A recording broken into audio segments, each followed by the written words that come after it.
3rd of July 1999. Magnus Carlsen is exactly 8 years, 7 months, and 3 days old, sitting across from a 14-year-old Stefan Randilovic. This is it. Magnus's first recorded chess game. Not everyone is born a grandmaster, not even Magnus Carlsen. This game was far from perfect. So, let's dive in and look at the very first recorded chess game Magnus Carlsen ever played. Magnus has the white pieces and kicks things off with d4. Black responds with e5, the Englund Gambit.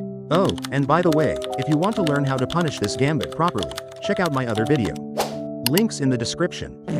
Magnus takes the pawn, the knight comes out and he plays bishop f4, defending the pawn. So far, so good.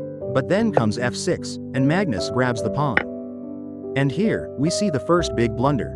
Instead of defending the vulnerable b2 pawn, Magnus slides up with his queen to d5. This makes the evaluation go crazy. Minus 5.5 after just 5 moves. Black can now snatch the b2 pawn and put little Magnus in big trouble. And it doesn't stop there. Just 2 moves later, Magnus puts his bishop on e5, leaving it completely undefended. Black can take it for free here. But luckily for the young Magnus, his opponent misses this chance and just captures a pawn instead. Magnus seizes the moment, grabbing the c7 pawn and giving Black something to think about. Black tries to mount an attack, but Magnus calmly neutralizes it while developing his pieces. After knight a6, attacking the bishop, Magnus goes after the black queen, showing some initiative. But here's where he has a little error in his thinking. Magnus plays queen e5, defending his attacked bishop but completely forgetting about his undefended rook.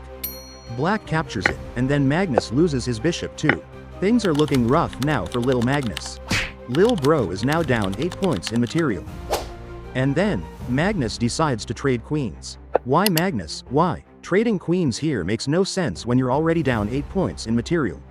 After the queen trade, Magnus's king gets driven out into the open. But despite being in a tough spot, he keeps fighting.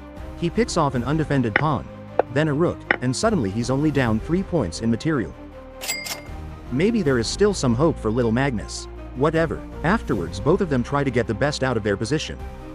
Magnus blunders again a piece. The evaluation bar says here minus 10 for white. The game goes on.